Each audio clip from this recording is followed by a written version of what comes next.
Dia mengumpat orang yang ingin membunuhnya. Yohanes 8 nomor 44 diawali nomor 37. Yohanes 8 nomor 37 sampai nomor 44. Coba kamu baca. Yohanes 8. Oke. Ada di sini. Nih, jelas Itu ada. pertanyaannya Yohanes Bang 8. Jian. Bang Jian itu pertanyaannya didengerin dulu. Kenapa orang Kristen malah mengakui Yesus sebagai Tuhan padahal dia dikatakan terkutuk? Tuh. Itu loh maksudnya. Sedangkan pencipta langit dan bumi itu maha suci, maha tinggi. Maha suci berarti bebas dari kutuk. Siapa yang berani mengutuk Tuhan? Siapa? Siapa yang berani? Makanya gini Bang Juma. Kalau menurut katamu itu jangan ngeyel. Ngeyel itu namanya. Enggak terima. Enggak, itulah makanya Ya, baca bisa lah. diskusi yang bagus. Nah, Yohanes 8 kau baca lah. Kan nggak bisa diskusi dengan bagus. Baca aja lah. Nggak ada moral kayak gitu. Kamu baca Yohanes 8 nomor 37 sampai nomor 44. Kita mau dengar. Baca. Iqra kitabah. Keturunan Abraham tidak berasal dari Allah. Terus baca. Sampai 44 aja. Kok 44 hari semua lah. Ini, terserah. Tanggung. Ya, Bang gimana? Jian, aku nyambung ya. Iya, silakan. Jadi gini, memang betul ada beberapa ayat yang mengatakan terkutuk begitu ya. Jadi maksudnya di sini Yesus menjadi atau Yesus terkutuk atau menjadi kutuk itu secara esensinya memang betul peristiwa yang dialami itu, tapi kita mengaku itu bukan untuk merendahkan Yesus, justru untuk mengangkat atau meninggikan Yesus sendiri dengan jalan kutuk. Iya, justru karena Yesus rela. Kenapa bisa Anda mengatakan itu meninggikan? Iya, karena balik lagi kita kan berdasarkan mau sumber merendahkan Alkitab diri. ya. Justru karena rela menjadi kutuk, bahkan rela wafat, makanya orang Kristen merasa Yesus itu layak untuk disembah. Nah, sekarang yang mengatakan Yesus rela itu kan Kristen yang muncul belakangan. Sedangkan Yesus yang mengalami huru-hara penangkapan justru mengatakan iblislah yang menjadi bapakmu. Bahkan kalau Anda lihat di dalam Yohanes 11 nomor 52:3, ketika mereka sudah sepakat untuk menangkap Yesus, Yesusnya menghindar dan tidak menampakkan diri lagi kepada orang-orang Yahudi. Dia ke padang Efraim. Gimana ya? Yang belum waktunya itu. Belum waktunya gimana? Oh, yang belum waktunya. Yang Yesus bilang belum waktunya. Admin turaja ngeyel admin Geronda. Ya, belum kan waktunya gimana? Alkitab memang bilang bukan, begitu. Kalau dikatakan belum waktunya, Yesus sampaikan kepada mereka, sabar, tenang ye, belum waktunya, belum. Tapi kan tidak begitu. Itu persepsi Kristen aja untuk meloloskan kemudian si kutuk ini dituhankan. Untuk meloloskan, iblis kan menginginkan manusia jangan menyembah Tuhan. Maka iblis kemudian mengangkat derajat si kutuk ini naik menjadi Tuhan untuk menyamai pencipta. Itu yang sedang kalian galakkan selama 2000 tahun. Bagaimana si kutuk ini bisa disembah oleh manusia. Dengan berbagai macam alibi, opini, dalih, kalian akan tetap kemudian menyembah si kutuk ini. Sedangkan pencipta langit dan bumi itu tidak mungkin dikutuk. Dia kalau mau menghapus dosa, cukup mengatakan dosamu telah kuampuni, selesai. Kenapa dia harus melepaskan kesuciannya, lantas menjadi makhluk yang hina? Coba Anda baca 2 Tawarik 7:14. Dan umatku yang atas namaku disebut merendahkan diri, berdoa dan mencari wajahku, lalu berbalik dari jalan-jalannya yang jahat, maka aku akan mendengarkan dari surga. Annallahas sami. Aku akan mendengarkan dari surga. dan mengampuni dosa mereka dari surga. Itu dia tidak akan mungkin Ya, itulah menjilat kemudian konsepnya sendiri bahwa dia itu maha suci. Kalau dia maha suci, mustahil jadi makhluk, apalagi makhluk terkutuk. Tetapi karena Maksudku saudara, Bang Juma, dia kan udah mati, bangkit kembali. Ya udah, itulah. yang bangkit kembali itu setan. Saudara, bangkit kembali Setan. itu, sabar. Bangkit Setan kembali itu iblis. Di mana Yesus Dari mengatakan mana bangkit? ayatnya? Oke, Yohanes. Iblis Oke. ayatnya. Oke, Yohanes 14 nomor 30. Coba kamu baca. Yohanes 14 nomor 30. 30 aja. Yohanes 12:31, sorry. Yohanes 12 nomor 31. 31. Ya. Yohanes 12:31. 31. Yes. 31. Yohanes 31. Yohanes 12 nomor 31, Paman. Iya, perikopnya ada, Paman. Silakan kau baca itu perikopnya Yesus memberitakan lain. kematiannya. Kan gitu. Ya. Di antara mereka berangkat untuk beribadah pada hari raya itu terdapat beberapa orang Yahudi. Orang itu pergi kepada Filipus yang berasal dari Bethsaida di Galilea, lalu berkata kepadanya, Tuhan, kau pergi memberitakannya kepada Andreas. Pergi memberitahukan kepada Andreas. Andreas dan Filipus menyampaikan pula kepada Yesus. Ya kan? Ya kan. Tapi Yesus menjawab mereka, katanya, telah Katanya, tiba saatnya anak manusia dimuliakan.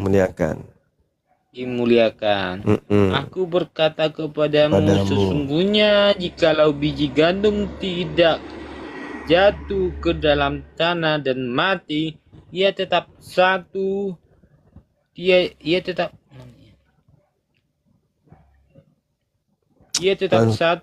biji saja. Satu bangsa, Tetapi ya. jika ia mati, ia akan menghasilkan banyak buah. Barang siapa yang mencintai nyawanya, ia akan kehilangan nyawanya. Tetapi barang siapa tidak mencintai nyawanya, dia di dunia ini akan memeliharanya untuk hidup yang kekal. Barang siapa melayani aku, ia harus mengikut aku, dan di mana aku berada, disitulah pun pelayananku akan berada. Barang siapa melayani aku, ia akan melayani Bapa. Sekarang jiwaku terharu, dan apakah yang engkau katakan? Bapa, selamatkanlah aku dari saat ini. Tidak sebab untuk itulah aku datang ke dalam saat ini. Bapa, muliakanlah namamu. Maka Rasanya Hairil Anwar ini. terdengarlah suara dari sorga. Aku telah memuliakannya, Kalau dan sampai aku akan memuliakannya lagi. Kok ribut kali. Orang banyak akan berdiri di situ dan mendengarkan berkata bahwa itu bunyi guntur, dan pula berkata, seseorang malaikat telah berbicara dengan dia. Jawab Yesus, suara telah terdengar, bukan oleh karena aku, melainkan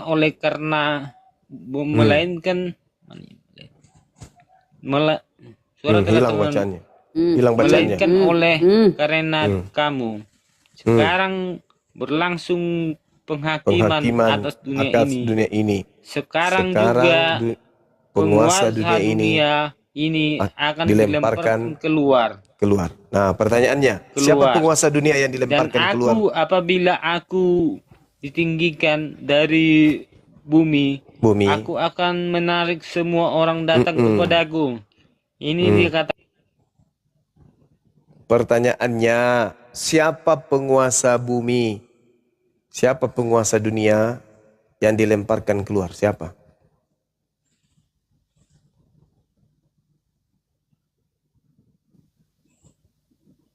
Siapa?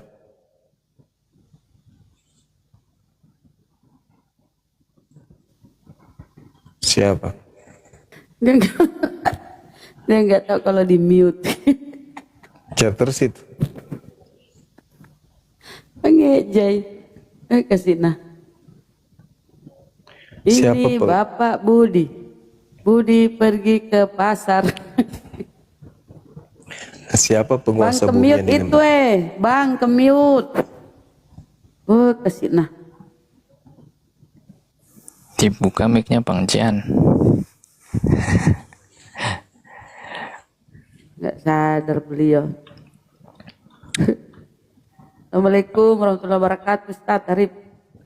Waalaikumsalam warahmatullahi wabarakatuh. Akun baru nih Bunda, 4 akun kutu Bang semua. Hancur. Aduh. Bang Suma, kembali ke kutuk yang tadi Bang Suma, biar nggak silakan. salah persepsi. Apa memang kalau di Kristen memang betul ya Yesus terkutuk ya. Jadi supaya lebih mudah digambarkan, kadang-kadang kita menggunakan analogi yang mungkin lebih mendekati kehidupan sehari-hari ya. Misalnya dosa itu digambarkan dengan hutang. Kutuk itu semacam konsekuensi atau sitaan aset atau kebangkrutan lah. Jadi maksudnya Yesus terkutuk ya bisa dikatakan Yesus bangkrut atau konsekuensinya dialami oleh Yesus gitu, yang harusnya dialami oleh yang punya hutang atau yang punya dosa, tapi dialami oleh Yesus. Dan itu sebagai bentuk anugerah yang diberikan oleh Tuhan. Bentuk atau wujud daripada orang itu menerima anugerah itu adalah pertobatannya. Ketika sudah diberikan pelunas itu atau melunasi hutang dengan menjadi kutuk atau menerima kebangkrutan yang harus dimiliki oleh pemilik dosa atau pemilik hutang. Nah, kalau bukti dia menerima adalah pertobatan, artinya tidak lagi melakukan hutang-hutang yang lain atau dosa-dosa yang lain. Begitu. udah tinggi dia. Seibarat dosa kalian itu adalah hutang yang ada di pegadaian. Maka dosa itu tempatnya adanya di neraka. Orang yang ingin menebus utang kalian, orang itu harus ke pegadaian. Dia yang ingin menebus dosa kalian, dia harus ke neraka. Dan yang ke neraka itu hanya iblis. Nggak jelas. Kok nggak jelas pula? Dosa kalian ditebus, Kan utang ibarat kalian ditebus. tadi, Ketika ngerti utang Anda nggak? ditebus, maka orang itu ke pegadaian. Dan konsekuensi daripada utang, orang itu harus tercederai. Apa tercederainya? Terkuras rekeningnya, saldo rekeningnya. Kenapa? Dia harus kemudian melunasi utang Anda di pegadaian. Berkurang. Apakah itu disifati Tuhan? Bukankah Tuhan itu hanya sekedar berkata, dosamu telah kuampuni, selesai kasus. Bahkan Tuhan bisa saja mengatakan, neraka aku tutup, pegadaian aku hapuskan. Tidak ada pegadaian. Maka otomatis seluruh utang piutang yang ada di pegadaian itu hilang. Selesai bukan? Kalau dia penebus, dia harus menggunakan sendal, naik sepeda kumbang, jalan di bawah terik, bertemu dengan security, masuk antrian untuk lunasi utang-utang kalian. Artinya apa? Dia yang terkutuk harus ke neraka, mengambil resiko penebusan tersebut. Lah, apakah disifati ngerti Tuhan? perumpamaan bro admin. Apakah hal itu disifati oleh Tuhan? Bukankah 2 Tawarik tadi yang saya bacakan Tuhan mendengarkan dari surga? Dan Yesus senantiasa mengajarkan apa? Bertobat, bertobat, bertobat, bertobat, bertobat, bertobat, bertobat, bertobat, bertobat, bertobat, bertobat, bertobat. Iya kan? Banyak sekali. Lantas kenapa kemudian ada pengusungan, kemudian konsep Tuhan datang jadi daging, mati nebus dosa. Apa-apaan ini? Seakan-akan Anda menganggap Tuhan itu sepele. Tuhan itu hanya mengatakan kun, maka selesai. Bayangkan kata Yesus dalam Matius 21 nomor 31. Orang hanya percaya kepada perkataan Yohanes, pelacur, pesundal, kemudian dan juga pemungut cukai rentenir masuk lebih dulu ke dalam surga. Hanya gegara percaya perkataan. Kata Yesus. Loh kok ada Tuhan turun? Ayatnya. Matius 21 nomor 31 loh kau aman intimumu. Sudah aku bilang samamu. Oh tanya lagi ayatnya. Matius berapa? 21 nomor 31. Matius berapa? Wih, lo KPC setimun nama. Ya. Matius 21 sama lu. 21. Ayat. Astagfirullahaladzim, ya Allah ya Karim. 31 tante. 31. Jadi gitu. Oke. Jadi kalau Anda mengatakan Yesus itu penebus, maka dia kudu harus kepegadaian untuk menebus kemudian utang piutang yang ada di sana. Bukan itu jadi permasalahan, bukan. Apakah Tuhan tak sanggup kemudian menghapus dosa dari surga, dari langit? Sanggup. Makanya Tuhan itu maha mengetahui. Tuhan itu maha melihat. Tuhan itu maha mendengar. Di dalam Islam. Maksudku Bang Juma jangan mute aku. Iya, dengar dulu. Saya lagi berpengertian. Didengarkan dulu kalau di dalam Islam. Dengar aku. Saudara, di dalam Islam, pencipta langit dan bumi itu mendengarkan bisikan hati. Walaqad khalaqnal insan wa na'lamu ma tuwaswisu bihi nafsu. Di Islam, ketika kemudian saya melakukan dosa, lalu kemudian saya beristighfar. Dalam hati saya menyesal. Ya Rabb, ampuni saya sudah melakukan kesalahan. Dan ucapan saya itu menjadi sebab musabab saya benar-benar merasa bertobat dan bersalah dan tidak melakukan kesalahan lagi. Niatannya tidak melakukan lagi. Maka Allah mengampuni dosaku. Sesederhana itu. Tidak seperti yang Anda pahami. Tuhan kudu turun ke bumi apalah segala macam. Kok kayak Krishna? Tidak seperti itu. Tuhan mendengar doa dari surga. Pertobatan itu dilihat dari kita. Kristen ini kurang bertanggung jawab terhadap perilakunya. Kalau Islam sama ajaran Yahudi, sama ajaran Yesus, manusia akan dihukum, kata Yesus. Yohanes 5 nomor 29. Berdasarkan perbuatan masing-masing. Top jar.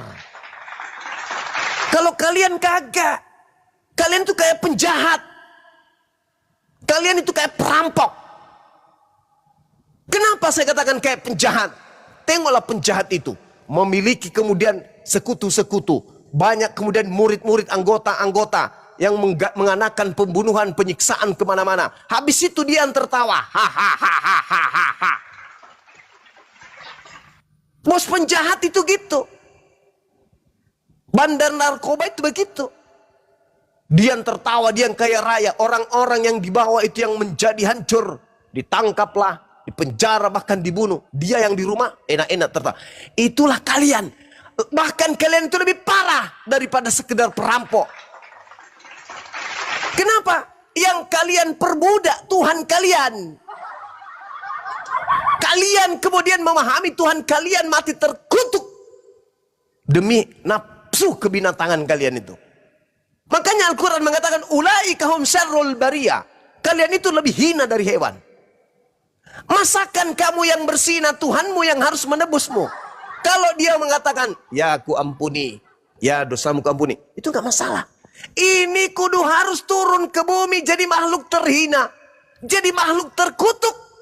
Hei saudara, di mana kemanusiaan kalian? Tuhan sehina itu kamu buat. Sedangkan yang saudara lantik Tuhan itu Kristus. Sedangkan tidak ada sejarah Tuhan itu bergelar Kristus. Tak ada sejarah. Yang bergelar Kristus itu iblis. Kata siapa? Kata Yesus. Di mana tertulis? Matius 24. Ini bahaya ini. Sabar. Ini bahaya kalau Anda tidak menyadari itu. Bahaya. Waspadalah kepada Kristus. Paulus menjual apa? Menjual Kristus. Galatia 3 nomor 13. Kristus telah menebus Kristen dari kutuk hukum Taurat. Dari sini aja. Kalian kalau tidak ditutup-tutupi oleh iblis otak kalian, saudara-saudaraku Kristen pasti sudah sampai kepada kebenaran. Coba Anda baca Galatia 3 nomor 13. Kristus telah menebus Kristen. Kita di situ, tapi saya katakan Kristen karena kami tidak terima. Kristus telah menebus Kristen dari kutuk hukum Taurat. Pertanyaan saya nih, serius nih pertanyaan. Ini pertanyaan yang serius. Serius saya bertanya. Tolong Anda jawab dengan serius. Pertanyaan saya. Sejak kapan hukum Taurat itu berlaku kepada Kristen? Kenapa harus ada Kristus yang menebus kalian dari kutuk hukum Taurat? Ketika ada perintah, wahai Bani Israel, ya paman, bersunatlah. Apa kata kalian? Kenapa kalian itu tidak bersunat? Oh, sunat itu tradisi Yahudi. Oke? Kuduskan hari Sabat. Wow, Sabat itu hanya untuk Yahudi. Oke. Sembahlah Elohim, jangan kau sembah manusia. Oh kagak, Elohim itu adalah sebelum datang perjanjian baru. Oke. Kalau begitu, kesimpulan Anda berarti segala hukum, ketetapan dan perintah ketentuan yang ada di dalam hukum Taurat itu milik kepunyaan Yahudi. Betul? Betul. Berarti kutuk terhadap Taurat, pelanggaran Taurat hanya berlaku kepada Yahudi. Contoh, ketika ada perintah, jangan engkau makan babi. Ini perintah kepada siapa anak-anak? Perintah kepada Yahudi. Ketika orang Kristen makan babi, berdosa enggak? Enggak. Kuduskan hari Sabat. Ini perintah untuk siapa? Yahudi. Ketika orang Kristen malah mengkuduskan minggu, berdosa enggak? Enggak. Enggak. Sunatkan kulupmu. Ketika orang Kristen melanggar ini, berdosa enggak? Enggak. Kenapa? Karena perintah, tuntunan, dan ketentuan yang ada di dalam hukum Taurat itu hanya berlaku bagi Bani Israel. Lalu kenapa Kristus menebus Kristen dari kutuk hukum Taurat? Apa hubungannya?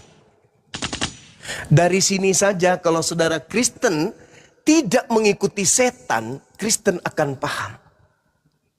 Makanya Al-Quran menceritakan dengan jelas, wa may ya'ashu an zikri rahman nukayyid lahu syaitanan fahuwa lahu qarin. Dan barang siapa yang berpaling dari pengajaran Allah, yaitu Al-Quran, maka Allah biarkan setan menyesatkannya. Dan Allah biarkan setan menjadi teman karibnya. Wa innahum la yasuddunahum anis sabil wa yahsabuna annahum muhtadun.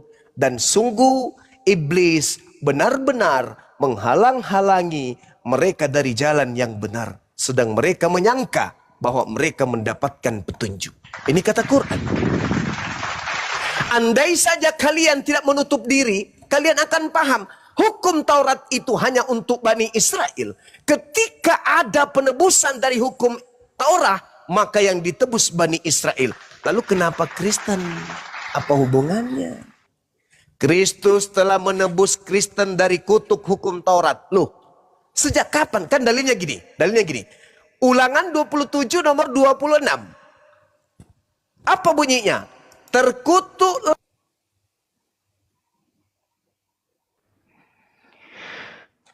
Wah, Waduh, Ke tombak. kena tombak kan Bang Suma. Biasa Dari tadi nunggu loh. banyak sales panci di bawah. Waduh, Kena tombak. ini ya. Kok gitu, ceramahnya kurang banyak.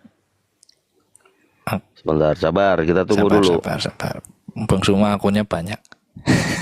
Sampai puluhan.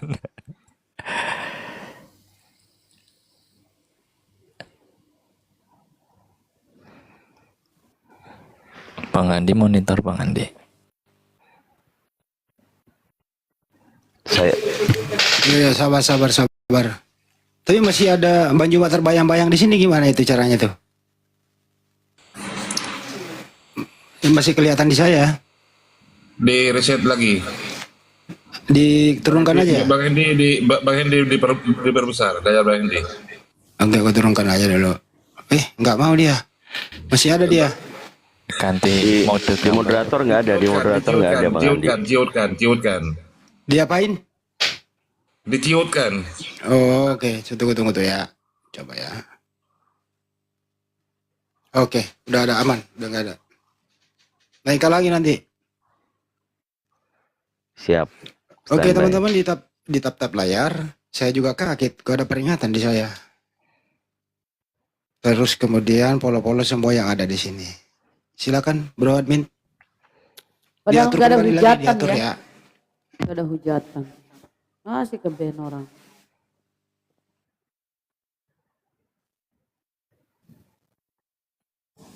Oke, Gurunda udah muncul. sambil Siap. nunggu. Alhamdulillah. Hore, datang lagi. Lanjut. Bang Suma yang agak slow sedikit tuh biar. Ya. biar Jadi ketika ada perintah Jangan kemudian di dalam Taurat, maka perintah itu nggak berlaku kepada Kristen. Contoh, Ulangan 27 nomor 26. Terkutuklah orang yang tidak melakukan hukum Taurat dengan perbuatan. Orang yang dimaksud di sini siapa? Bani Israel kan? Nah, artinya yang dikutuk ketika melanggar hukum Taurat ya Bani Israel. Orang Indonesia ketika ada perintah dalam hukum Taurat tidak dijalankan, tidak berdosa. Kenapa? Karena hukum itu datangnya hanya untuk Bani Israel. Tapi kenapa Kristen yang merasa? Kristus telah menebus Kristen dari kutuk hukum Taurat. Waduh, dengan jalan menjadi kutuk. Waduh, sebab ada tertulis, terkutuklah dia yang mati digantung di atas salib. Terkutuk. Orang ini terkutuk. Si Kristus ini terkutuk. Kenapa dia terkutuk? Apa alasannya? Karena hukum Taurat membebaskan orang-orang dari hukum Taurat. Orang-orang yang mana yang dibebaskan dari hukum Taurat? Orang Kristen. Apa hubungannya? Loh, hukum Taurat tidak mengikat Kristen kok. Kristen mau makan babi, terserah. Mereka bukan penganut hukum Taurat. Kalau yang memegang hukum Taurat makan babi berdosa. Kristen makan babi berdosa nggak? Enggak. Karena mereka bukan penganut Taurat. Lantas untuk apa Yesus mati, Kristus mati? Dari hukum Taurat. Untuk Kristen. Apa hubungannya? Kristus mati atau Kristus tidak mati, tetap saja Taurat itu tidak berlaku untuk Kristen. Jadi ini murni hanya akal-akalan iblis saja. Akal-akalan iblis. Kalau kau mengikuti aku, ya, kamu selamat dan kamu tidak perlu menjalankan Taurat. Lah, emang Taurat itu kapan berlangsung dan berguna untuk saya? Berlaku untuk saya kapan? Gak pernah kan? Iya, terus ngapain kau sibuk-sibuk mati? Kamu halal makan babi loh. Memang pengharaman babi itu untuk saya. Itu kan hanya untuk Yahudi. Terus ngapain lu sibuk-sibuk mati untukku? Ini rekayasa aja. Karena mustahile pencipta langit dan bumi menebus dosa manusia para pendosa dengan menggunakan manusia lain. Itu mustahil. Yang ada adalah iblis menginginkan menjual nama Yesus agar dituhankan. Dan itu berhasil. Makanya Yesus mewanti-wanti pengikutnya. Waspada lu kepada dia yang datang mengaku Yesus Kristus. Dia akan menyesatkan banyak orang. Dia akan melakukan mujizat-mujizat untuk menjadi bahan tipuan. Agar dia dianggap Tuhan. Terbukti hari ini kan. Kenapa Yesus dituhankan? Karena dia bangkit dari kubur. Kenapa Yesus dituhankan? Karena dia membangkitkan orang. Kenapa Yesus dituhankan? Karena dia maha kuasa dan seterusnya bla bla bla segala macam. Segala macam tete bengek diberikan kepada Kristus yang kalian sembah itu. Padahal Yesus sendiri ketika datang, dia hanya mengatakan dirinya Rasul Tuhan. Adapun mukjizat yang dilakukan, baca yuk Kisah Para Rasul 2 nomor 22. Orang Israel harus tahu, yang kumaksudkan adalah Yesus dari Nazaret yang menjadi perantara, melakukan mukjizat-mukjizat, tanda-tanda dan kekuatan yang dilakukan oleh Allah melalui perantaraan Yesus, seperti yang kalian tahu. Berarti kekuasaan yang dilakukan oleh Yesus itu bukan dia yang melakukan itu adalah Tuhan yang mengutusnya melalui perantaraan dia, karena dia adalah utusannya. Datang Kristen menganggap wakil Tuhan, utusan Tuhan ini sebagai Tuhan. Tadi saudara Bro Admin dengan PD-nya, kami mengangkat derajatnya, meninggikannya menjadi Tuhan. Alamak, Tuhan itu cuma satu, Bang. Mau sekuat apapun kalian mengusung Kristus ini menjadi Tuhan, bukan menjadi benar, justru menjadi salah.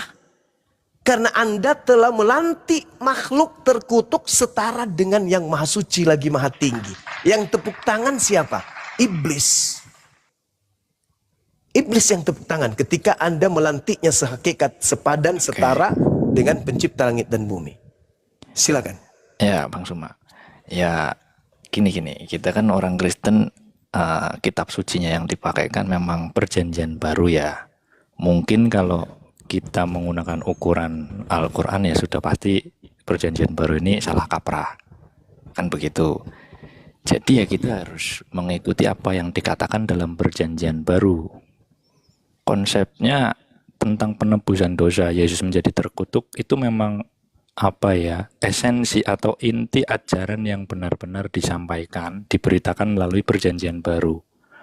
Dan cara orang Kristen menerima pemahaman ini ya sebenarnya sama dengan tadi analogi yang dibuat. Misalnya dosa ini adalah utang, atau mungkin misalnya saja ini misalnya jenengan punya hutang, ada orang yang membantu jenengan melunasi hutang misalnya, otomatis saya menghormati orang yang membantu saya.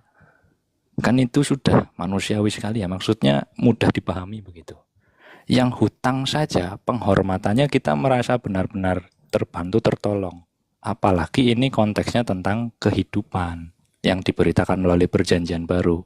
Sebagai orang Kristen mau nggak mau percaya apa yang ditulis di perjanjian baru. Sehingga ketika perjanjian baru memberitakan Yesus menjadi penebus untuk nyawa kita, yang seharusnya nyawa kita yang menjadi menerima akibatnya justru digantikan oleh Yesus. Makanya prinsipnya orang Kristen, karena kasih itu diberikan melalui anaknya, melalui Yesus, sehingga kita mengakui Yesus sebagai atau menghormati Yesus, bahkan sampai penghormatan tertinggi. Itu sejalan dengan apa yang diperintahkan oleh Yesus sendiri. Misalnya nih, di dalam Yohanes pasal 5 ayat 22. Bapa tidak menghakimi siapapun, melainkan telah menyerahkan penghakiman itu seluruhnya kepada anak, supaya semua orang menghormati anak sama seperti mereka menghormati Bapa. Barang siapa tidak menghormati anak, ia juga tidak menghormati Bapa yang mengutus dia. Jadi penghormatan orang Kristen kepada Yesus sampai kepada penghormatan tertinggi. Orang Kristen atau entah Katolik atau apapun itu menghormati Bapa sebagai Tuhan Sang Pencipta. Begitu juga dengan Yesus, karena disuruh sama, menghormatinya dengan ukuran yang sama. Dan lebih lagi tentang ini ya, masalah penebusan. Jadi ada lagi hal-hal lain yang juga ikut andil dalam pengaruhnya kenapa orang Kristen benar-benar meninggikan Yesus. Dari segala macam klaim-klaimnya sampai kepada peristiwa perjamuan kudus, kan Yesus sendiri yang bilang di dalam Matius 26 itu, waktu perjamuan kudus secara simbolik dia mengangkat piala berisi anggur.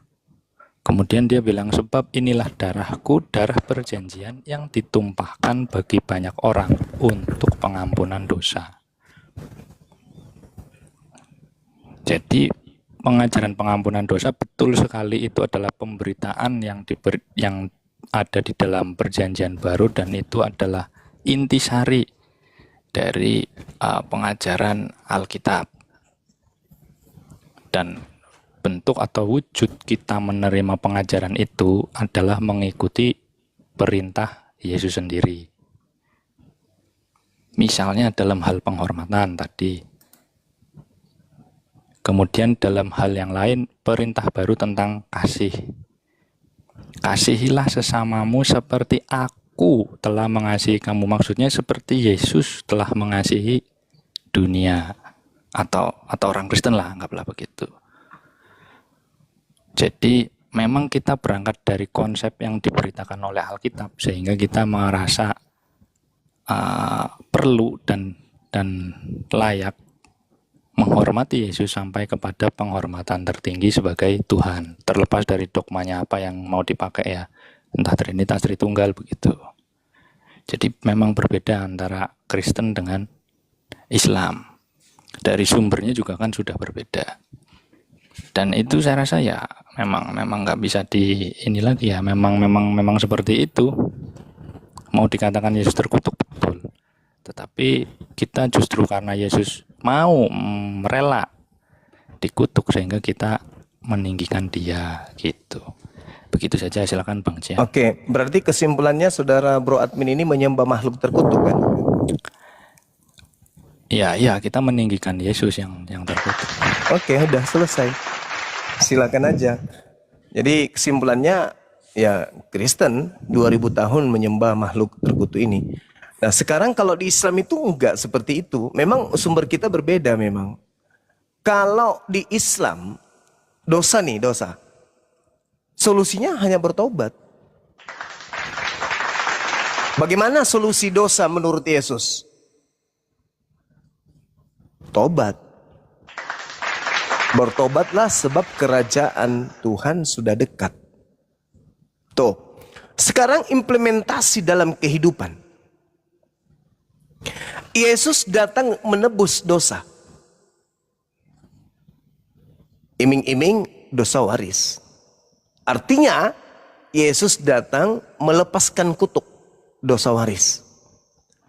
Ini kalau kita bedah secara ilmiah, maka submateri kita menghantarkan pada referensi Bible dan juga Al-Quran tentunya. Kalau Al-Quran jelas anak keturunan Adam itu dimuliakan oleh Allah. Walaqad karramna bani Adam wa hamalnahum fil barri wal bahri. Dan sungguh aku Allah telah memuliakan anak cucu Adam. Gak perlu ada penebus dosa. Gak perlu. Fatalakka Adamu min rabbihi kalimatin fataba alaih. Innahu huwat tawwabur rahim. Adam setelah khilaf, Adam bertobat. Tobatnya diterima. Tidak ada dosa waris. Kasih. Ini baru ajaran kasih. Kemudian di Islam perintahnya itu selalu bertobat. Yesus mengajarkan demikian halnya, bertobat. Dua, kemudian ajaran ini kontraks. Pertobatan untuk mensucikan diri. Pertobatan. Salah satu pertobatan adalah dengan berkurban. Ada idul kurban. Yesus mengajarkan kurban. Matius 8 nomor 4. Nah, kemudian yang terjadi hari ini, saudara Kristen mengaku Yesus menjadi kutuk. Kristus menjadi kutuk. Kalau demikian, berarti yang dilepaskan dari kutuk harus ada. Yesus menjadi kutuk karena melepaskan kutuk. Adam tidak ada dalilnya dikutuk. Yang ada dalilnya dikutuk itu iblis, Kejadian 3. Berarti dengan kata lain, Kristus telah menebus kemudian iblis dari kutuk Tuhan. Kok bisa Bang Suma? Buktikan aja. Kutuk kepada bumi. Kutuk kepada iblis. Engkau akan bermusuhan keturunanmu dan keturunannya. Pertanyaan saya, apakah manusia masih susah payah mencari nafkah? Masih. Apakah perempuan masih susah payah melahirkan? Masih. Apakah iblis dan manusia hari ini masih bermusuhan? Masih. Lalu, apa yang ditebus? Hayalan.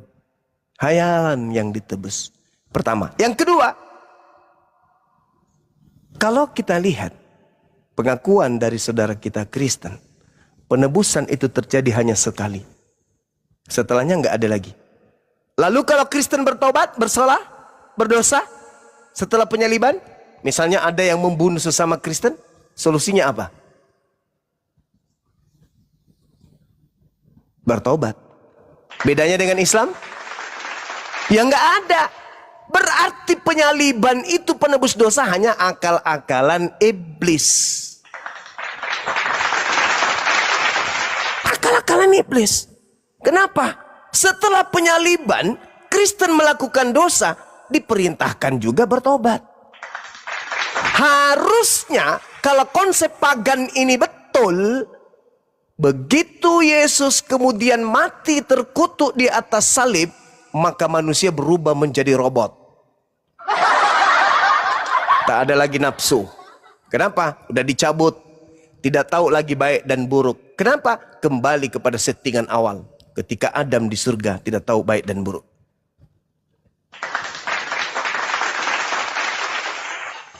Faktanya, manusia semakin licik-picik. Bahkan manusia makhluk terkutuk pun saking liciknya dianggap Tuhan.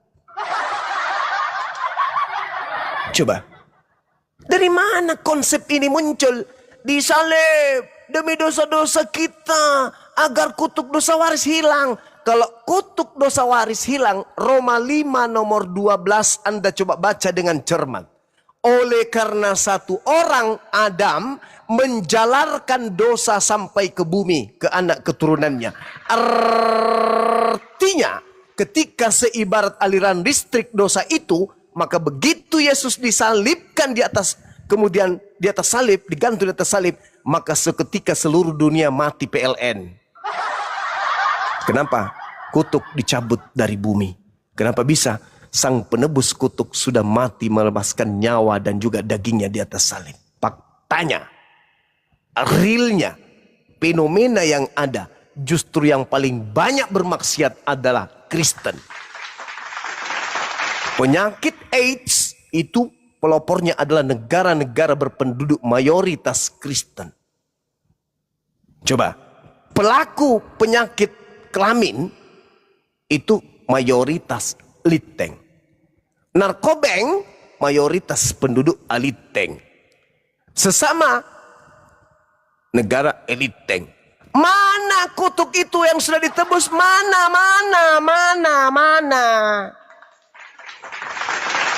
Baik dan jahat itu mana? Tak ada.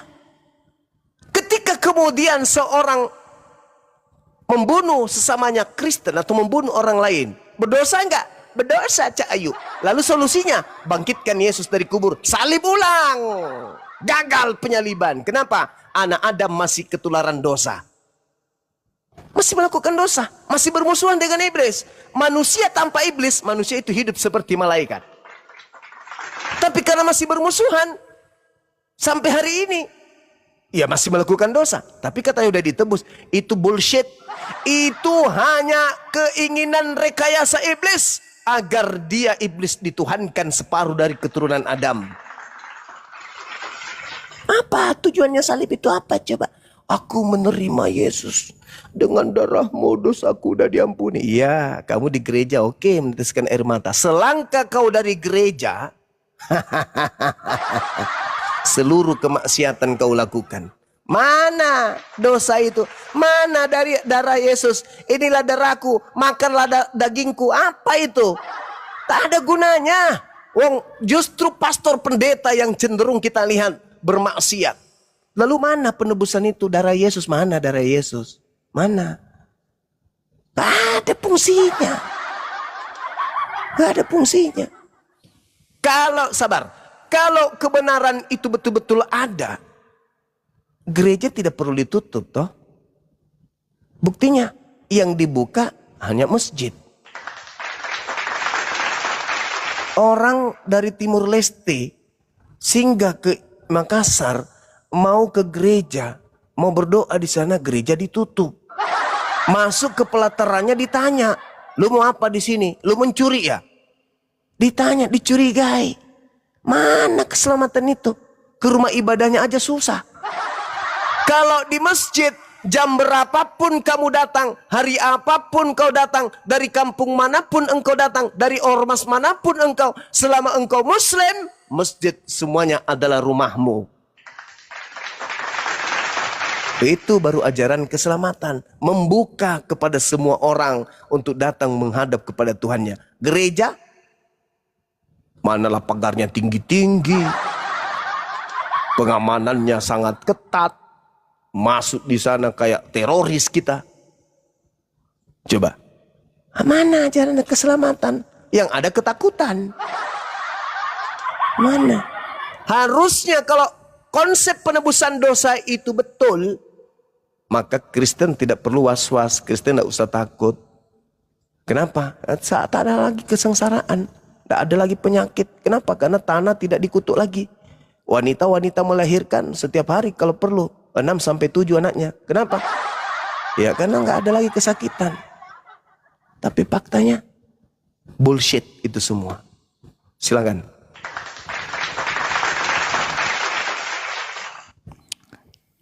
Ya Bang Suma, waduh panjang juga ya. Tapi pada dasarnya gini, oke lah, memang penebusan itu bagaimana terhadap orang Kristen misalnya ya, sudah menjadi Kristen, sudah percaya Kristus tapi tetap berbuat dosa. Bang Suma kan tadi kurang lebih menyampaikan hal itu. Artinya penebusan tidak berguna. Ya bukan tidak berguna, penebusan secara pengajaran itu atau secara Alkitab Perjanjian Baru ya, itu terjadi hanya satu kali. Kasih karunia diberikan satu kali.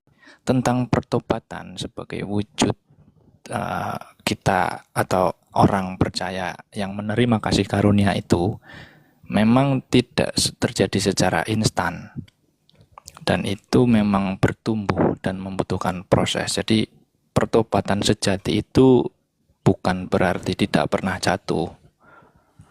Sama seperti Petrus ya. Petrus kan juga pernah menyangkal Yesus bahkan 3 kali. Tetapi itu pun tetap diampuni dan malah menjadi semakin mengenal, semakin percaya kepada Yesus begitu. Jadi memang pertobatan tidak terjadi secara instan, dan itu membutuhkan waktu untuk bertumbuh. Karena itu kan melibatkan perasaannya orang. Sehingga untuk benar-benar menjadikan Yesus sebagai teladan, mengikuti apa yang disampaikan oleh Yesus, mempercayai apa perkataan Yesus dalam Perjanjian Baru, dan mengimplementasikannya dalam kehidupan nyata, misalnya pengajaran tentang kasih, bahkan mengasihi orang yang berbuat jahat atau memusuhi, itu sesuatu yang butuh perjuangan.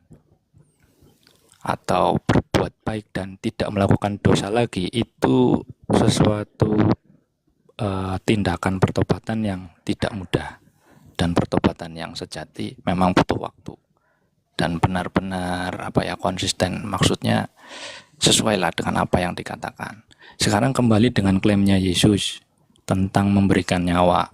memang banyak sekali ayat-ayat yang mengatakan Yesus memberikan nyawanya, memberikan dirinya sebagai penebusan. Bahkan Yesus mengaku sebagai gembala yang baik. Gembala yang baik memberikan nyawanya bagi domba-dombanya. Itu di dalam Yohanes kan ada. Akulah gembala yang baik memberikan nyawanya bagi domba-dombanya. Jadi memang ya mau nggak mau memang Yesus itu diceritakan Alkitab wafat dan bahkan ditegaskan oleh Paulus menjadi terkutuk. Jadi ya memang begitu nasibnya atau yang dialami oleh Yesus sendiri. Tapi itu sekali lagi ada pesan yang lain. Dan tujuan itu di mata dunia itu adalah perbuatan yang hina. Tetapi di mata Tuhan dibalikan kepada orang percaya sebagai perbuatan yang ajaib atau karunia yang diberikan oleh Tuhan. Sehingga mungkin sedikit pemahaman yang berbeda dengan yang tadi disampaikan sama Bang Suma tentang penebusan ini. Nah, saya bertanya saja Bang Suma supaya kita ada dua arah ya. Memang betul kita ada ajaran tentang penebusan atau penggantian. Sehingga yang harusnya kita yang menerima upah dosa adalah maut, kita yang harusnya mati kekal, justru Yesuslah yang menerima maut itu. Nah, sekarang pertanyaan saya, di dalam Islam kan juga ada yang dikatakan bahwa sama atau tokoh yang sama antara Yesus, yaitu Nabi Isa. Tetapi dikatakan Nabi Isa ini tidak wafat, tidak mengalami peristiwa penyaliban atau wafat. Nah, pertanyaan saya, ada beberapa cerita mengatakan tidak wafat karena digantikan. Saya fokus ke informasi yang digantikan ya. Dari sisi penggantian ini, kenapa justru digantikan dengan orang lain, entah itu penggantinya orang jahat atau orang benar, apapun itu, kenapa justru digantikan? Karena yang kita tahu ya, misal nih, kalau dianalogikan ke dalam konsep utang, misalnya saya punya utang, terus tetangga saya yang melunasi utang saya, otomatis saya menghormati tetangga saya, bahkan saya menghormati sampai setinggi-tingginya karena hutang itu mungkin bisa merenggut nyawa saya, misalnya loh. Tetapi justru yang membayar hutang ini ternyata digantikan dengan orang lain, atau entah ceritanya bagaimana, atau tidak jadi membayar hutang, malah orang lain yang dipaksa. Atau mungkin tetangga saya ini ternyata ngambil dari orang lain terus dikasihkan untuk membayar hutang. Nah, kira-kira penjelasannya bagaimana, kenapa justru malah orang lain yang dijadikan pengganti oleh Tuhan untuk menggantikan Nabi Isa? Silakan. Oke, baik. Masya Allah, pertanyaan yang baik. Jadi gini saudara, Al-Quran diwahyukan bukan mengatur keadaan yang ada.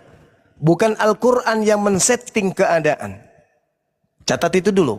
Jadi alur ceritanya harus didudukkan pada kerangka yang betul. Yahudi, Kristen, Islam. Bukan Al-Quran yang kemudian menjadi pokok aturan main. Tidak. Yang terjadi pelakunya adalah Yudaism. Jadi Al-Quran meluruskan sejarah, bukan Al-Quran mengatur sejarah. Itu dulu. Mari kita lihat. Ketika dikatakan Al-Quran wa qaulihim inna qatalnal masih Isa bin Maryam, kami hukum juga mereka karena ucapan mereka. Nah, berarti ada yang mau diluruskan. Apa yang hendak diluruskan oleh Al-Quran? Ucapan, kepercayaan, keyakinan, keteguhan hati terhadap Nabi Tuhan yang diisukan mati terkutuk di atas salib. Itu dulu. Jadi Al-Quran menjelaskan dengan meluruskan sejarah, bukan mengatur sejarah. Mari saya pertanggungjawabkan kalimat saya ini. Anda baca Yohanes 11 nomor 45 sampai nomor 57.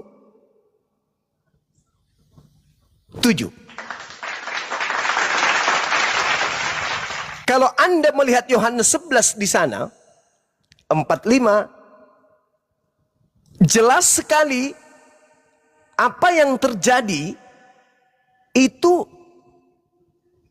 kebencian orang-orang Yahudi terhadap Yesus. Bukan karena dosa. Saya ulang, penyaliban terjadi karena cemburu sosial politik orang Yahudi terhadap Yesus. Kalau yang menjadi tolak ukurnya dosa waris, Al-Quran jelas keliru. Harus Yesus, karena dosa mau ditebus. Kalau itu yang mendasari kematian Yesus. Tapi bukan, kawan. Yang mendasari kematian, yang mendasari terjadinya penyaliban bukan dosa. Yang mendasari terjadinya penyaliban adalah kebencian, keangkaramurkaan Bani Israel kepada manusia suci yang kami sebut Isa dan kalian menyebutnya Yesus. Banyak di antara orang Yahudi yang melawat Maria dan menyaksikan sendiri mukjizat-mukjizat yang dilakukan oleh Yesus. Ada yang pergi setelah itu kepada orang Farisi, menceritakan kepada orang Farisi apa yang Yesus telah perbuat berupa kesaktian, mujizat-mujizat. Lalu imam-imam kepala dan orang-orang Farisi tidak berhenti sampai situ. Mereka orang Farisi dan imam-imam ini memanggil pula mahkamah agama untuk berkumpul. Lalu setelah mereka berkumpul, muncul perbincangan. Salah satu perbincangannya adalah apakah yang harus imam kepala mahkamah agama lalu orang Yahudi dan orang Farisi lakukan melihat Yesus yang begitu banyak melakukan mukjizat. Mereka menjadikan perbincangan yang sangat-sangat hot saat itu. Apabila Yesus dibiarkan, maka semua orang akan percaya kepada Yesus. Dan kalau itu terjadi, maka orang-orang Roma akan datang merampas tempat suci mereka dan merampas bangsa Israel. Jadi simpan dulu konsep pagan Anda nebus dosa. Simpan dulu, bungkus dulu itu. Bungkus, jangan Anda bawa dulu. Jangan Anda campur adukkan dengan kronologi kejadian di lapangan. Konsep Anda bungkus dulu, kembalikan dulu ke Roma. Jangan Anda bawa dulu. Ini adalah kerangka awal. Bagaimana kemudian orang Yahudi melatar belakangi kebenciannya karena faktor sosial, ekonomi, politik. Kristen tak ada hubungannya. Kristen nongol nanti belakangan. Kristen itu hanya penumpang gelap, seibarat kapal loncat lewat kapal tanpa beli tiket. Ini kejadian pada TKP yang ada. Sejarah yang membalut kejadian salib itu, wa makaru wa makarallah. Makar yang mereka buat demi untuk memuaskan kecintaannya kepada dunia, orang-orang Yahudi. Kalau Yesus kita tidak bunuh, kalau Yesus kita biarkan, maka Yesus akan menyebabkan orang-orang semakin banyak percaya kepadanya. Dan kalau itu terjadi, maka bangsa penguasa kala itu yang menguasai separuh penduduk bumi akan datang merampas tempat suci kita dan merampas bangsa kita ini. Kondisi genting, dong, dang, dang, dang, dang, tegang semuanya. Imam kepala tegang, mahkamah agama tegang, orang-orang Yahudi tegang, orang Farisi panik sepanik-paniknya. Kenapa? Lahir satu orang pembangkang bernama Yesus, mau dibunuh tetapi hebat, mau dihilangkan tetapi sakti. Bayangkan dia bisa berjalan di atas air, Pak. Dia bisa membangkitkan orang mati. Ini siapa orang ini? Kalau kita biarkan saja dia seperti ini, maka orang akan semakin percaya kepadanya. Semakin banyak orang percaya kepadanya, semakin berkurang orang bayar pajak. Semakin minim pajak upeti kepada Roma, maka Roma akan datang merampas negara kita ini. Apa yang harus kita lakukan? Maka berundinglah imam kepala, mahkamah agama, orang Farisi, orang Yahudi. Sayangnya pendeta pastor Keblamat tidak diundang untuk rapat pada saat itu. Pendeta pastor belum lahir. Pendeta pastor, para penikmat perpuluhan belum lahir. Orang-orang yang akan menjadi kemudian dasar pijakan penyaliban sebagai jualan nebus dosa untuk mengumpul perpuluhan itu belum lahir. Keturunan iblis belum keluar, kata Yesus. Maka apa yang dilakukan mereka? Mereka sepakat. Apa kata imam kepala? Hal itu dikatakannya bukan dari dirinya sendiri, tetapi sebagai imam besar pada tahun itu, Kayafas bernubuat. Kayafas bernubuat. Jadi kalau Kristen pingin kali ada nubuat untuk Yesus, jangan lari ke kitabnya Yahudi. Ambil aja kitab ente sendiri yang lolos kanon. Yohanes menuliskan imam kepala bernama Kayafas tahun itu juga bernubuat. Apa nubuatan Kayafas? Yesus harus mati untuk Bani Israel. Yesus tahun ini harus mati untuk bangsa Israel. Dan bukan untuk bangsa itu saja, tetapi juga untuk mengumpulkan dan mempersatukan anak-anak Israel yang bercerai-berai. Ada penebusan dosa? Ada? Yesus harus mati tahun ini juga untuk menebus dosa waris. Yesus harus mati tahun itu juga menjadi kutuk untuk dosa waris. Yesus harus mati untuk menyelamatkan kaliteng-aliteng dari dosa-dosa mereka. Itu tak ada aja, ayo. Maka Al-Quran datang, wa kaulihim, kami hukum mereka dengan ucapan mereka yang salah konsep. Hari itu juga kemudian mereka sepakat untuk membunuh Yesus. Karena Yesus harus mati untuk bangsa kita.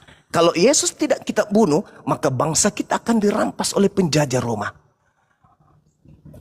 Data di 53-nya, mulai hari itu mereka sepakat untuk membunuh Yesus. Apa yang melatar belakangi pembunuhan? Dosa waris. Apa yang melatar belakangi? Kutukan dosa di Gan Eden. Bullshit. Penipu kalian. Pembohong kalian. 2000 tahun kalian mengentaskan kebodohan di atas bumi ini. Dengan menjual salib kepada orang-orang yang tidak pernah belajar Bible. Sedangkan Bible sendiri menorehkan dasar pijakan pembunuhan terhadap Yesus itu murni karena faktor politik. Al-Quran datang mengurai kebenaran itu. Wa qaulihim inna qatalnal masiha Isa bin Maryam Rasulullah.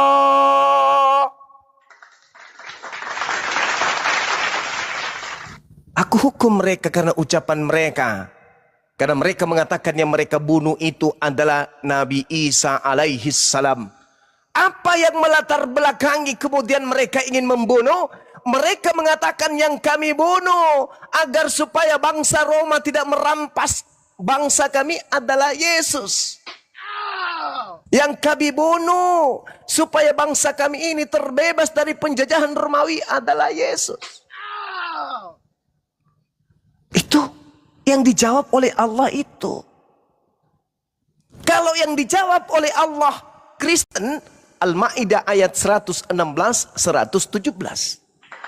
Itu dibahas Kristen. Wa isqalallahu ya Isa bin Maryam anta qulta linnas tahizuni wa ummi ilahaini min dunillah. Apakah engkau yang mengajarkan Kristen untuk menuhankan dirimu selain daripada aku? Itu baru bahas Kristen. Kalau bahas penyaliban, bahas Yahudi. Tak ada hubungannya dengan Kristen. Kristen itu penumpang gelap yang kemudian mengangkat Kristus menjadi Tuhan demi dosa waris. Padahal penyaliban bukan karena dosa waris. Penyaliban karena faktor ekonomi. Mulai hari itu, Yesus tidak lagi tampil di depan umum, melainkan Yesus berangkat ke sebuah daerah dekat padang gurun bernama Efraim. Di sanalah ia tinggal bersama dengan murid-muridnya, sembunyi dari penangkapan Yahudi dan Romawi. 10 tahun, 20 tahun, 30 tahun, 1 abad, 2 abad, 3 abad muncul konsep pagan. Yesus mati untuk dosa waris.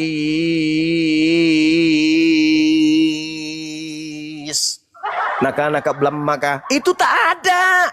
Yesus ingin dibunuh karena faktor ekonomi, politik, cahayu. Makanya ketika mereka ingin membunuh Yesus, karena unsur politik, karena unsur kemudian ekonomi, Allah menyelamatkan nabinya. Makanya di dalam Amsal 21 nomor 18, orang fasik dipakai sebagai tebusan bagi orang benar dan pengkhianat sebagai ganti orang jujur. Ketika kemudian orang Yahudi ingin membunuh Yesus dan Yesus bersembunyi, mereka kemudian menemui seorang pengkhianat bernama Yudas supaya menemukan Yesus agar Yesus dibunuh untuk menyelamatkan mereka dari tekanan Roma. Bukan dari dosa waris, Cahayu. Itu karangan paganisme, sabar. Jadi Amsal 21 nomor 18, ini kata Yesus sendiri. Dalam Lukas 24 nomor 44 harus terjadi seluruhnya apa yang tertulis tentang aku di kitab Amsal. Itu kata Yesus. Saya ulang, kata Yesus, harus terjadi apa yang telah dituliskan tentang aku di kitab Amsal. Lukas 24 nomor 44. Apa yang tertulis tentang aku di Amsal? Orang fasik Yudas dipakai sebagai tebusan bagi orang benar Yesus, dan pengkhianat Yudas sebagai ganti Yesus orang jujur. Jadi kalau orang keblamats tidak akan pernah bisa paham data dalam Bible. Itu yang Anda tanya tentang Al-Quran. Kenapa Al-Quran melakukan penggantian? Karena orang Yahudi ingin membunuhnya karena mereka sepakat membunuh orang yang melakukan mukjizat demi untuk keangkara-murkaan dan keserakahan duniawi. Bukan karena dosa waris, Cahayu. Kristen itu penumpang gelap yang bikin cerita sendiri yang tak ada pangkal ujungnya kepada pengajaran Yesus. Yesus mengajarkan kepada murid-muridnya ya dalam Matius 8:4, perlihatkan diri kalian kepada imam dan lakukanlah persembahan-persembahan yang diperintahkan oleh Nabi Musa kepada kalian. Apa itu? Hewan ternak, bukan manusia apalagi Tuhan. Demikian saudara, maaf kepanjangan, silakan. Ya, oke Bang Suma. Saya respon sedikit. Ya betul sih, memang itu peristiwa kejahatan ya. Apa yang terjadi kepada Yesus itu peristiwa kejahatan. Memben sesama saja sudah jahat, apalagi memben anak Tuhan, kan begitu ya. Sudah jahatnya luar biasa itu. Betul sekali, itu peristiwa kejahatan. Tetapi kenapa orang Kristen kemudian masih tetap percaya dan itu benar-benar terjadi? Karena di Alkitab sendiri memang Tuhan itu punya polanya sendiri ya. Jadi ada pola yang sering dilakukan oleh Tuhan. Kadang-kadang manusia merencanakan kejahatan, tapi Tuhan itu mengubahnya jadi kebaikan. Termasuk apa yang terjadi sama Kristus. Manusia betul rencananya adalah rencana jahat. Tetapi Tuhan sendirilah yang mengubahnya sebagai berkat atau anugerah dengan pemberitaan yang ada di Perjanjian Baru sebagai penebusan dosa. Itu bukan dari perjanjian ini ya, maksudnya di Perjanjian Baru berdasarkan klaimnya Yesus sendiri bahwa memang dia harus menyerahkan nyawanya, harus menderita, wafat dan bangkit. Itu berdasarkan klaimnya sendiri. Jadi orang Kristen percaya bahwa Tuhan bisa mengubah yang direncanakan jahat oleh manusia itu menjadi sesuatu yang baik, bahkan berkat. Sebelum Yesus kan juga sudah ada kisah yang sama. Misalnya Yusuf. yang dijual oleh saudara-saudaranya.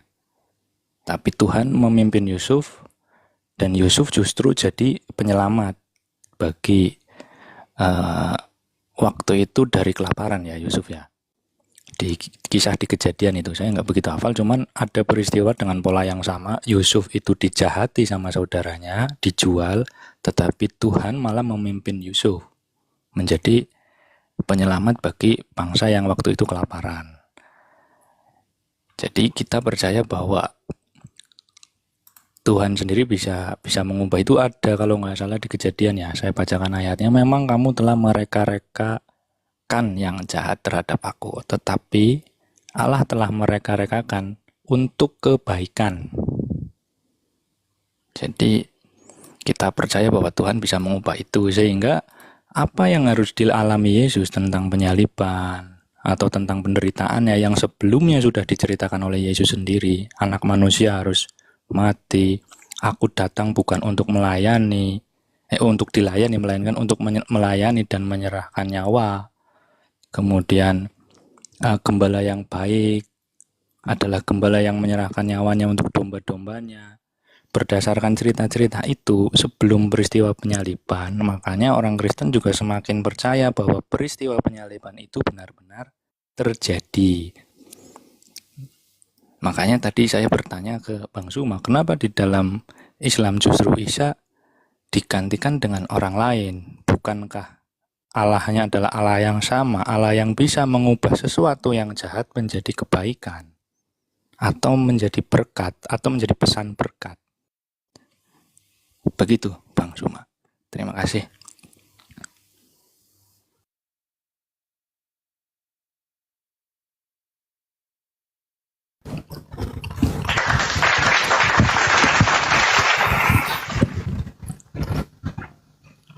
Kristen ini muncul belakangan dari tragedi penyaliban. Poin apa yang ingin diusung kemudian oleh Kristen? Pertama, melantik Yesus jadi Tuhan. Maka dia harus mati bangkit untuk jadi Tuhan bagi orang Kristen. Roma 14:9. Yang kedua, dosa-dosa Kristen ingin ditebus. Seabrek doktrin dan dogma yang muncul kemudian dalam konsep Kristen, pada intinya menghantarkan semua yang ikut terlibat dan materi yang ada di dalamnya harus terkonsentrasi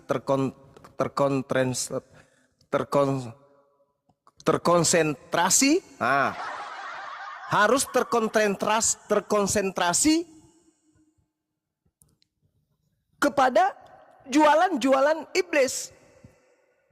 Salib, seperti yang Anda katakan tadi, Tuhan bisa merubah. Siapa Tuhan yang merubah ke ini begitu? Di mana Tuhan merubahnya, di mana? Oh, Tuhan merubahnya yang tadinya ini bangun. Itu maumu. Karena iblis yang mempengaruhimu. Tidak ada itu. Kristen ingin kemudian menjadikan apa yang terjadi sebagai buah kejahatan dan menghasilkan kemudian ilustrasi kebaikan. Itu mustahil. Mustahil itu terjadi. Ini Anda hanya ingin memuluskan keinginan setan. Bibel Anda yang kita baca, yang kita urai, yang kita bahas ini adalah catatan-catatan pewarta. Bukan firman Tuhan. Bukan sabda Yesus juga. Tapi cerita-cerita yang disusun berdasarkan atas narasi-narasi saksi. Dan kitab ini diambil karena sesuai dengan konsep yang diinginkan iblis, yaitu mempertuhankan sosok yang bukan Tuhan, minimal setara dengan Tuhan. Makanya tadi timpang kan, saya sudah menguraikan apa yang terjadi terhadap Bani Israel. Mereka ingin membunuh utusan Tuhan, Tuhan menggantikan. Bisa nggak? Bisa. Oh, dia yang harus mati. Kenapa? Karena dia anak domba. Nah, ini Kristen ini. Kristen pasti. Ya, memang Kristen. Oh, ini harus terjadi Bang Sumang. Kenapa? Karena dia harus menebus dosa dengan jalan kutu. Oh, Kristen pasti. Yes. Antara Yahudi dan Islam, konsep Kristen tidak pakai. Konsep pagan itu. Itu konsep dewa Molok. Antara Islam dan Yahudi, penolakan Yahudi kepada Nabi Isa, menolaknya sebagai nabi, bukan menolaknya sebagai Tuhan. Terjadinya penggantian terhadap Nabi Isa bukan diganti untuk menebus dosa, enggak, tapi untuk kemudian melampiaskan kemarahan Tuhan terhadap mereka Bani Israel. Wa makaru wa makarallah wallahu khairul makirin. Baca Yesaya 1. Lengkap 1. Perikop 1 bab. Artinya, ketika saudara menginginkan Tuhan kemudian memutarbalikkan, oh itu nggak ada kawan. Akan menabrak semua rambu-rambu yang ada. Termasuk menabrak ajaran Yesus. Kalau dia mengatakan inilah darahku untuk menebus orang, itu konsep yang disusun demi untuk melancarkan konsentrasi iblis kepada tujuan. Apa keinginan iblis? Menyesatkan manusia.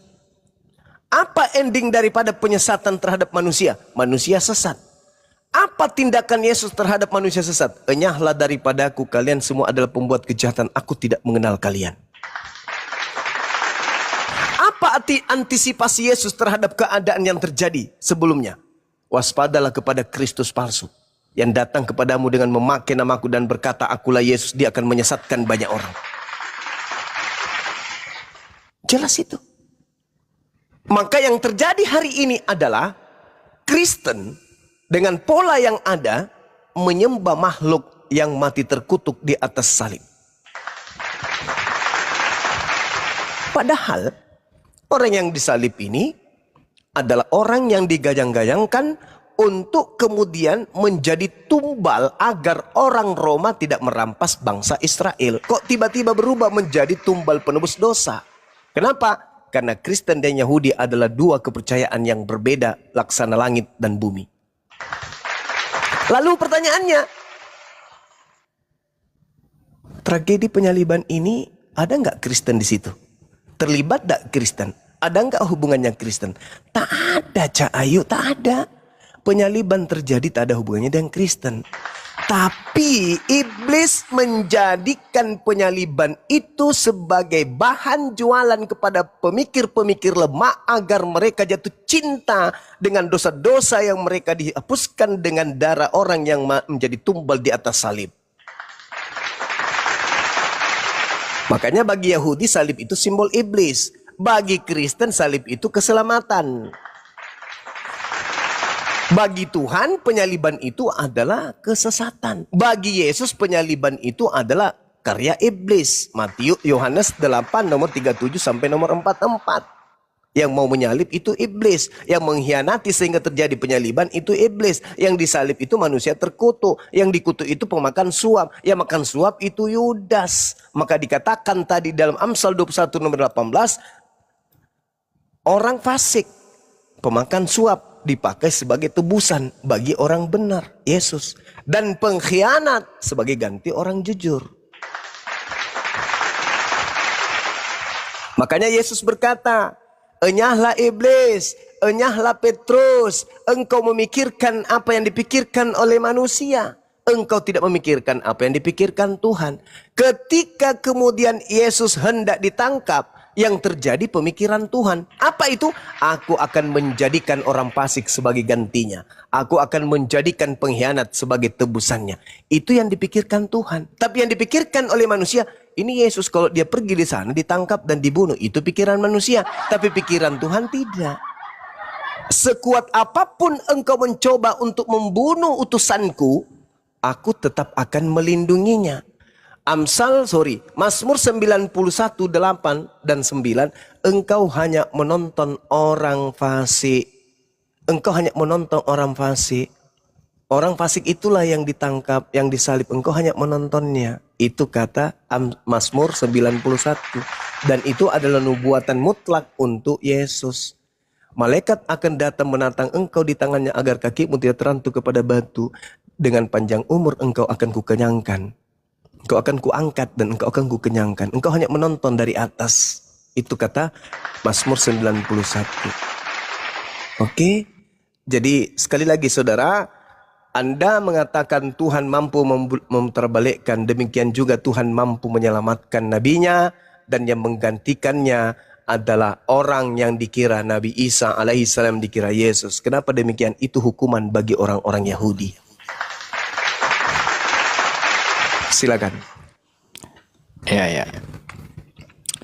Aduh, saya bingung juga ya, maksudnya kenapa Bang Suma mengatakan bahwa apa yang diceritakan di dalam Alkitab itu ajaran iblis, karena Yesus sendiri di dalam Alkitab mengatakan bahwa iblislah yang menjadi bapamu sehingga engkau hendak menyalibkan aku, begitu. Kemudian berdasarkan ayat itu seolah-olah seluruh kitab suci adalah ajaran iblis ya. Aku bingung juga sih, maksudnya kenapa kok disimpulkan seperti itu. Dan ya aku tadi bertanya, memang betul bertanya tentang kenapa harus digantikan. Bukankah Tuhannya sama, artinya bisa melakukan yang sama. Kan orang Kristen percaya memang Allah bisa merubah. Itu kan di Kejadian sendiri memang bunyinya begitu Bang Suma. Di Kejadian pasal 50 ayat 20 itu kan berbunyi, memang kamu telah mereka-rekakan yang jahat terhadap aku, tetapi Allah telah mereka-rekanya untuk kebaikan. Begitu loh. Jadi manusia mereka-rekakan yang jahat, tetapi Tuhan sendiri bisa mengubah reka-rekaan yang jahat itu jadi kebaikan untuk manusia lagi atau untuk dirinya juga. Jadi makanya berdasarkan ayat itu, peristiwa sebelum Yesus sudah ada yang mengubah sesuatu kejahatan menjadi kebaikan, yaitu peristiwa Yusuf yang dibuang sama saudara-saudaranya. Tetapi Tuhan malah membimbing Yusuf sehingga menjadi menyelamatkan bangsa yang waktu itu kelaparan. Nah, begitu juga dengan Kristus. Memang betul ada peristiwa kejahatan sampai menyalibkan Kristus sampai wafat. Tetapi kejahatan itu diubahnya sebagai berkat. Karena ya itu memang relevan dengan apa yang diajarkan Yesus tentang kasih. Kan Yesus sendiri mengajarkan tentang kasih, bahkan dikatakan di Yohanes 15:13 itu, tidak ada kasih yang lebih besar daripada kasih seorang yang memberikan nyawanya untuk sahabat-sahabatnya. Sehingga apa yang diderita Yesus, apa yang dialami Yesus itu sesuai dengan klaim-klaimnya. Ya walaupun Bang Suma tadi bilang itu ajaran iblis, tapi ya mungkin kan karena kita berbeda ya. Dan Yesus juga bilang tidak ada kasih yang lebih besar dari seorang yang memberikan nyawanya. Ini juga suatu indikasi bahwa tidak mungkinlah dia digantikan sama orang lain. Karena Yesus mengajarkan tentang kasih.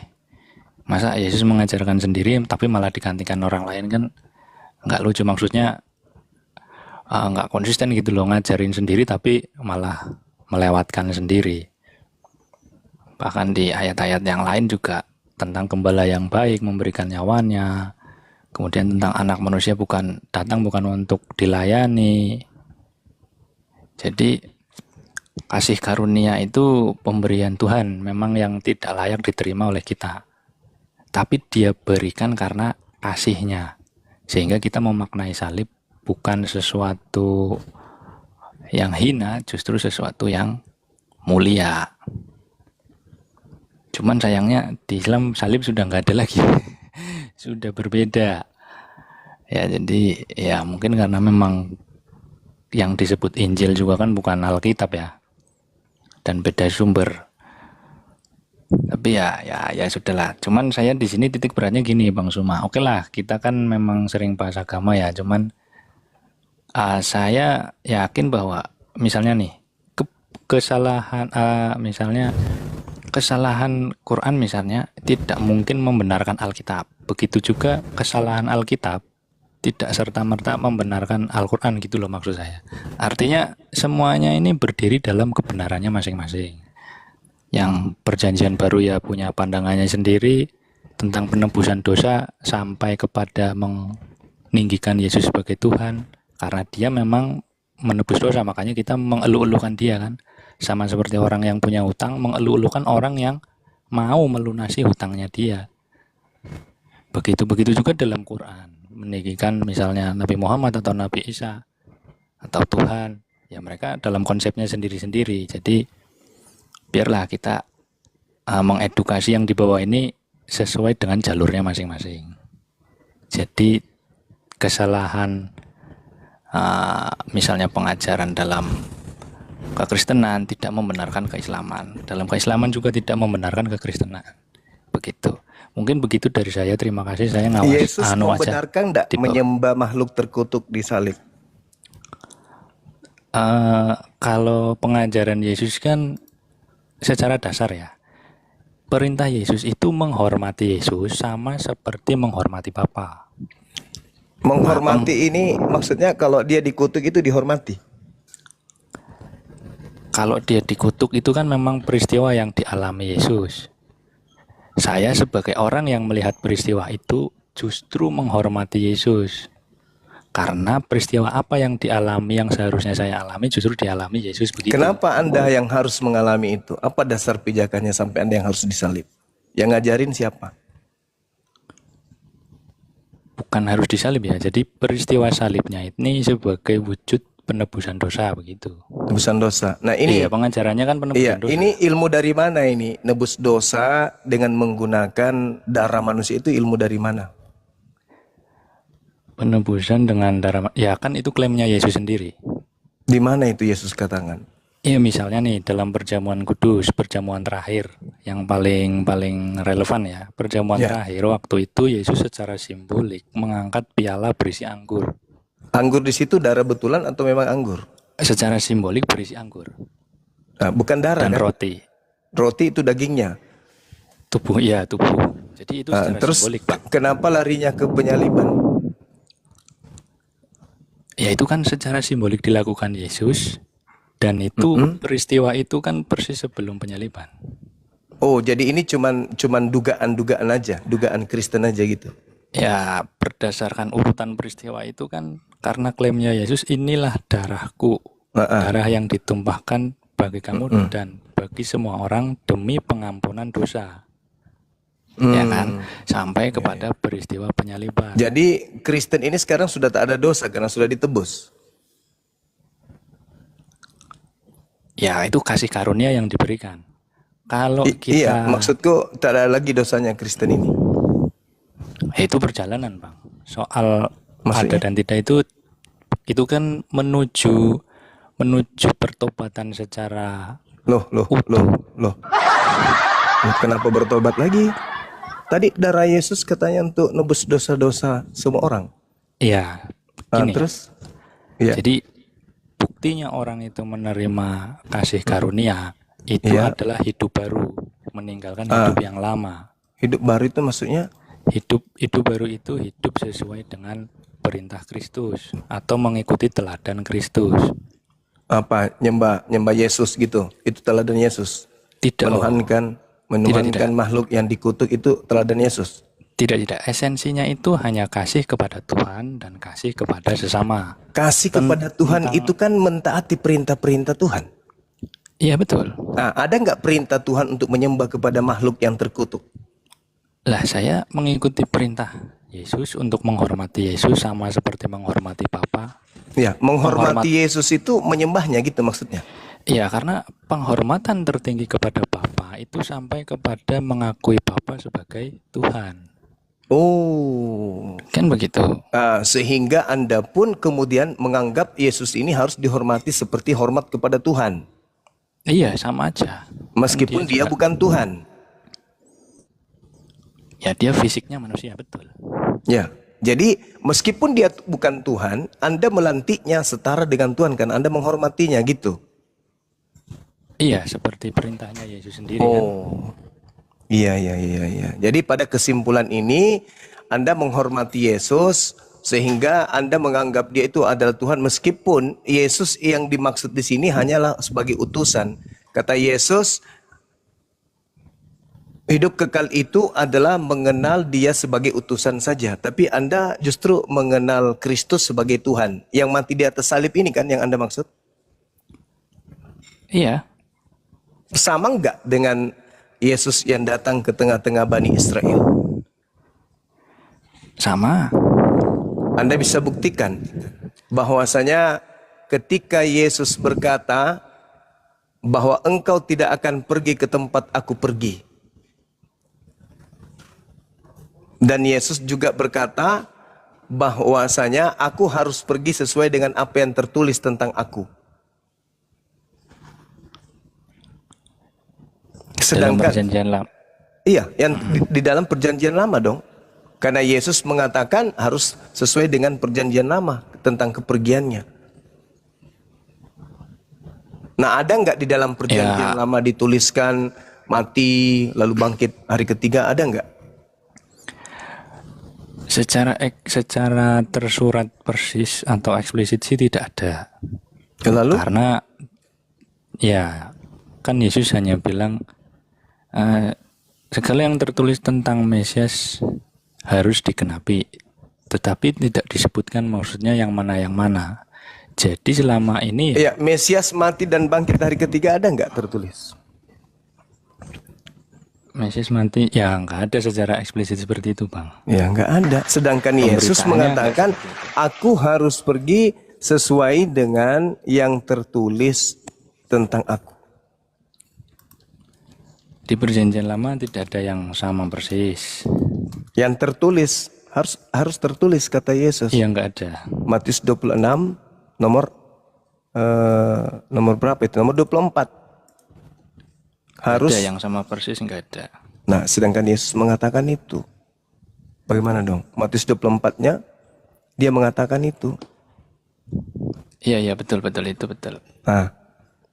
Nah, kalau tidak ada tertulis mati dan bangkit pada hari ketiga, lalu ini konsep dari mana? Justru saya curiga sesuai dengan angkatan jahat minta tanda dan sesuai dengan pengakuan Yesus bahwa iblis akan dilemparkan keluar, maka yang keluar dari kubur ini bukan Yesusnya.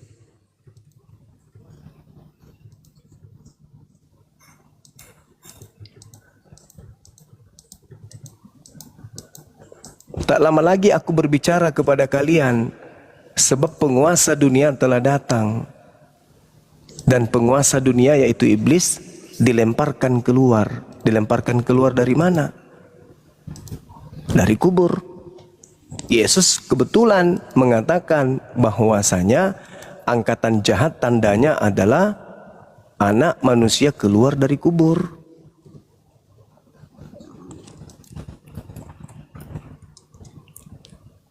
Iya.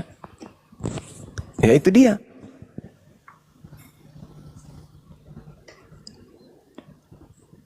Sorry, mungkin diperjelas lagi Bang. Maksudnya angkatan jahat, ya memang betul. Ada Angkatan jahat ini minta satu tanda dan tidak akan diberikan satu tanda apapun selain tanda Yunus. Sebab Yunus 3 hari 3 malam di perut bumi, demikian juga anak manusia 3 hari 3 malam di perut bumi. Anak manusia, Yudas juga anak manusia kan? Iya, waktu itu lawan bicaranya kan Orang Farisi. Farisi. Yes. Iya, ya berarti untuk orang Farisi toh. Iya. Kan Paulus sampai orang saat mana? ini, Paulus Farisi. Nah, yang mengajarkan bangkit hari ketiga siapa selain Paulus?